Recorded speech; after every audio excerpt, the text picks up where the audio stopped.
ባርኮቴ በስተመጨረሻ ተገላገለ። ፍቅሩን ተናገረ። ወይ ጉድ! አደይ አንተን እንደ ወንድምነት ነው እንጂ እኔ በፍጹም አስቤህ አላውቅም። እንዴት እህትን ታፈቅራለህ ብላ ጉድ አፈላች። መገን እኮ ነው። ዲቭ አወቀ። የዲቭ ነገር ምን እውነት ነው አለ። ፍቅር በፍጹም አንቺን በእንጨት የማይነካሽ አይደለም ፍቅረኞች ሊያደርግሽ አለች። ከዚህ በኋላ ስነ ስርዓትሽን ብትይዥ ይሻልሻል። እኔ የወንድምሽ ፍቅረኛ ነኝ ብላ በጥፊ መታቻት። አደይ ዛሬ እውነት ለመናገር ጀግንነቷን አሳይታለች። እኔም ደስ ብሎኛል። ነገር ግን ብቻ ከባድ ነው። ከዚህ በኋላ የባርኮቴና የዲቭ ጦርነት እንደቀጠለ ይገኛል። ምክንያቱም ነፍሱ እስከሚወጣ ድረስ ዲቭ ያፈቅራታል። አሁን ባርኮቴ እስኪ ማን ይሙት አደይን ምንም ያህል ቢያፈቅራት እንኳ እንዴት የወንድሙን ይቀማት? ቢያንስ በዛው በውስጡ እንደቻለ መኖር ነበረበት። አይ ለምለምና ኤላ ፍቅራቸው እንደቀጠለ ይገኛል። ጭራሽ ዛሬማ አበባ ቀጥፎ ሁሉ እየሰጣት ነበር። አንተ ጋር ስለሆንኩ በጣም ደስተኛ ነኝ አለችው። እሱም እንደዛ እኔም በጣም ደስተኛ ነኝ። ሊዲያ እንግዲህ ዋ በከንቱ ሆና የቀረች ልጅ ዝም ብላ ከሙዚቃ ውጭ ኑሮ ስልችት ብሏታል። ፍቅር የአልጋ ቁራኛ ሆነች። ለምን እንደዛ ያደረግሽው? እውነት ለመናገር ያደረግሽው አደይ ላይ ያደረግሽውን ነገር ነው ዋጋ እያስከፈለሽ ያለው ብሎ ወንድሟ ተናገረት። እንዴት እንደዚህ ትላለህ? ትሰማኛለህ? እኔ ምንም ነገር አላደረኩም።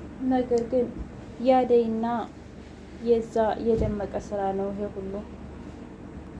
ውድና የተከበራችሁ የቻናሌ ቤተሰቦች እንዴት ናችሁ? ሁሉ ሰላም፣ ሁሉ መልካም። እኔ እግዚአብሔር የተመሰገነ ይሁን ደህና ነኝ። ለዚህ ቻናል አዲስ የሆናችሁ ሰብስክራይብ በማድረግ ቤተሰብ ይሁኑ። ነበር ቤተሰቦች ደግሞ ስለምትከታተሉኝ ከልብ አመሰግናለሁ።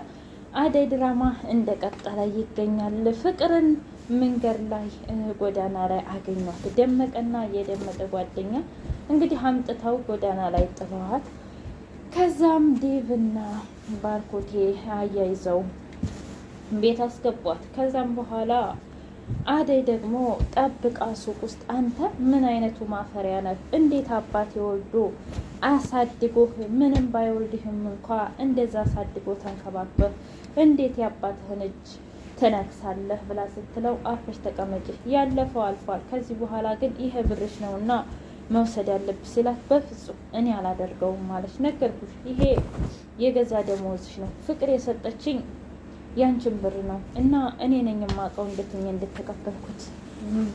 እንደተቀበልኳት ሲላት፣ ከዛ አፍቃሪዋም የግድ ነው መቀበል አለብሽ እውነቱና አደይ ብሎ ሲላት እሺ ብላ ተቀበለች።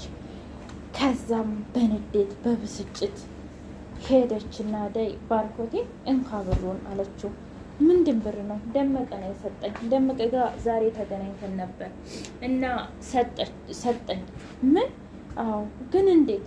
ምክንያቱም ፍቅር ባለፈው የኔን ደሞዝ ስለነበረ የሰጠችው፣ እሱ ደግሞ ዛሬ ከፍቅር ካንተ የወሰደውን ብር ነው የሰጠኝ። በጣም ተገረመ ፍቅር። አንቺና እኔ እንኳ ዳኝና በይ እንተያያለን፣ እስከምትድኝ ድረስ ግን ምንም አልናገርሽም አላት።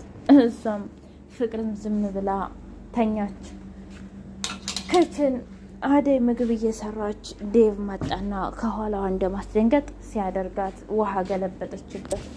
ታውቂያለሽ አንቺን እያሰብኩኝ አንቺን እያለምኩ ነበር፣ ለዛ ነው የመጣሁት ብሎ ሲላት፣ በጣም ይቅርታ እኔ እኮ ያን ያህል ቦታ አልሰጠሁትም ነበር፣ ሀሳቤ ደግሞ ሌላ ጋር ሄዶ ነበር።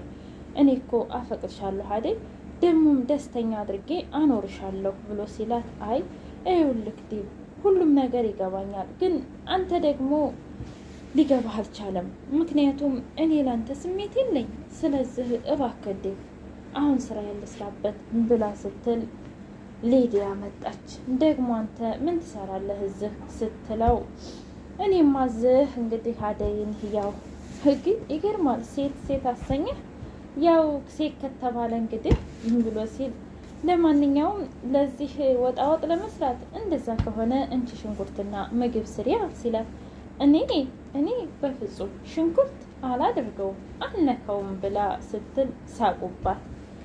እኔ ለማንኛውም ወጣሁ መሄድ አለብኝ ብላ ሄደች። በሌላ በኩል ፍቅር ተኝታ ሊዲያ መጣችና ታውቂያለሽ የስራሽን ነው የሰጠሽ፣ አሁን አንድ ነገር እንድታደርግልኝ እፈልጋለሁኝ አለቻት። ከዛ እሷም ምንድን ነው ብላ ስትል አንድ ነገር እንድታደርግልኝ እፈልጋለሁ አለቻት። ሊዲያ ምንድን ነው? ለምለምንና ኤላን እንዴት አድርጌ እንደምለያያቸው ሀሳብ ትሰጭኛለሽ ስትላት፣ ታውቂያለሽ እኔ ይሁን እዚህ ቤት ያላችሁት ሰዎች በሙሉ አስጠልታችሁኛል እና ማናችሁንም አልፈልግም፣ አሁን ሂጂ ውጭልኝ ብላ ስትላት፣ እንዴ ለምን እንደዛ ታያለሽ? አብረን አይደል እንዴ ያደረግነው ብላ ስትል፣ ኧረ እባክሽ ሁሉም አብረን ተባብለን ብናደርገውም እንኳ ሁሉም ነገር አቅጣጫው የዞረው ወደ እኔ ነው። ስለዚህ አርፈሽ ብትቀመጭ ይሻልሻል፣ ካልሆነ ግን ከኔ ጋር ጦርነት ይቅርብሽ። አሁን ምንም ነገር አልፈልግም፣ ከፊት ይጥፉልኝ ብላ ስትላት፣ በቃ ይወጣልሻላ ብላ ሊዱ ወጣች። ለምለምና ኤላ ፍቅራቸውን እያጣጣሙ ይገኛሉ። ጭራሽ ሰው ግቢ ሂደው አበባቸውን እየቀጠፉ በጣም ደስተኛ ነኝ ባንቺ፣ እዛም ደግሞ እኔም ባንተ በጣም ደስተኛ ነኝ እያለች ሀሳባቸውን ፍቅራቸውን ማጣጣም ጀመሩ። እሱም ሊዲያ እንግዲህ ታጣላቸው ይሆን ወይስ ደግሞ የእውነት ፍቅራቸውን ያጣጥሙ ይሆን? ጉድ እኮ ነው የእውነት። ግን ታላጣጣሙ ኮቲ ያበደ ቀሚስ ገዝቶላት ለአደይ መጣ።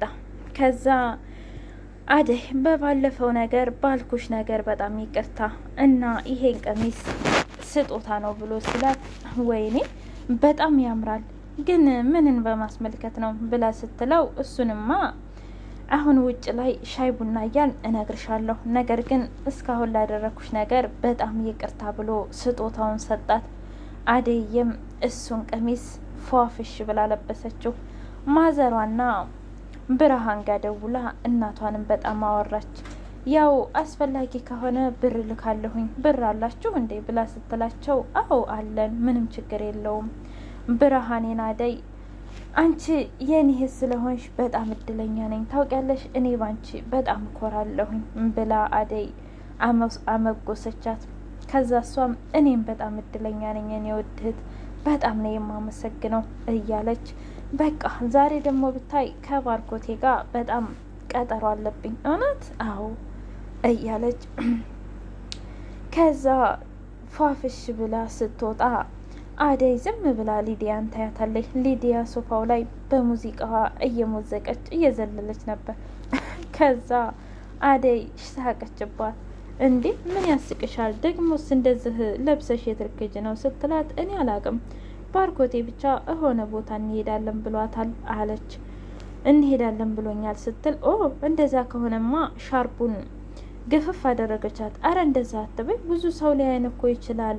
ስለዚህ ለምን እንደዚህ ታደርጊያለሽ? ውይ አሌ ደግሞ እንደዚህ ሲገላለጡ እንደዚህ አይተሽ አታውቂም ማለት ነው። ለማንኛውም እንደዚህ ነው የሚያምርብሽ፣ ነይ ደግሞ ክላሴ ብላ ክላሷ ወሰደቻትና ታውቂያለሽ ደስ ብሎኛል አለቻት። ምንድን ነው? ምን ተፈጠረ? ከዛ አይ ምንም አልተፈጠረም፣ ነገር ግን ወንድሜን ከወንድሜ ራስ ለቀቅ ስላደረግሽ በጣም ደስ ብሎኛል።